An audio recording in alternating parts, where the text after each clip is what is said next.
Hi friends, నేను భూలక్ష్మి తల్లి గుడికి వెళ్ళాను. అమ్మ చూడండి ఎంత అందంగా ఉందో భూలక్ష్మి తల్లి. ఇవి బ్రహ్మకమలం పూలండి. మొగ్గలు వేసినాయి. ఫస్ట్ అయితే చెట్టు 4 పూసినాయి, తర్వాత మళ్ళీ 6 పూసినాయి అండి. 4 6 అయినాయి, 6 12 అయినాయి అండి. ఇప్పుడు మొగ్గలు రేపు ఇడిసిపోతే చూడండి, భలే బాగున్నాయి కదా. మా అన్న ఇంటికాడండి మొగ్గలు బ్రహ్మకమలం చూడండి. మన్నాడికి ఇడిసిపోయినాయి పువ్వులు. 12 పువ్వులు ఎంత అందంగా గిడిచినాయో చూడండి. చెట్టు నిండా గిడిచినాయి అండి. ఇది కుండీలోనే వేసాడు మా అన్న. ఈయన కూడా భలే పోస్తుందండి మొక్క. ఆకులకే వస్తాయండి పూలు. నేను కూడా ఎప్పుడూ చూడలేదు. ఇదే మా అన్న వేసినప్పుడే చూడడమే ఫస్ట్ టైం.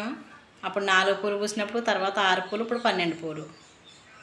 ఈ 12 మళ్ళీ 24 పూలు పూయాలండి మళ్ళీసారి. చూడండి కలవ పూలు ఎంత అందంగా ఉన్నాయో బ్రహ్మకమలాలు.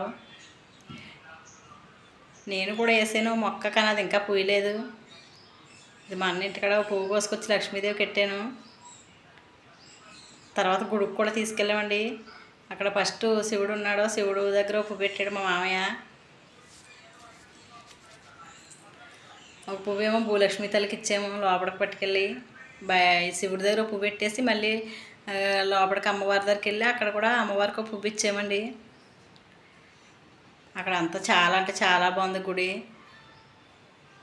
భూలక్ష్మి తల్లిది. ఇంత క్రితం కూడా నేను 2 సార్లు వెళ్ళాను, కానీ ఎప్పుడు వెళ్ళినా అమ్మవారి దర్శనం అవ్వలేదు నాకు. చూడండి బ్రహ్మకమలం రాత్రి కవర్లో కోసి పెట్టి ఫ్రిడ్జ్లో పెట్టి తెచ్చాను మన్నాడు. మళ్ళీనే అమ్మకు పెడుతున్నాడండి పంతులు గారు భూలక్ష్మి తల్లికి. అసలు అమ్మని చాలా అందంగా రెడీ చేశారు. చూడండి బ్రహ్మకమలం వెళ్ళి ఇంకా కళ వచ్చేసింది అమ్మవారికి. మా ఛానల్ ఫస్ట్ టైం చూస్తుంటే సబ్స్క్రైబ్ చేసుకోండి. మా తోటికోళ్ళ గారు కొడుకు కోళ్ళనే, ఈ చిన్నోడు మా మనవడు.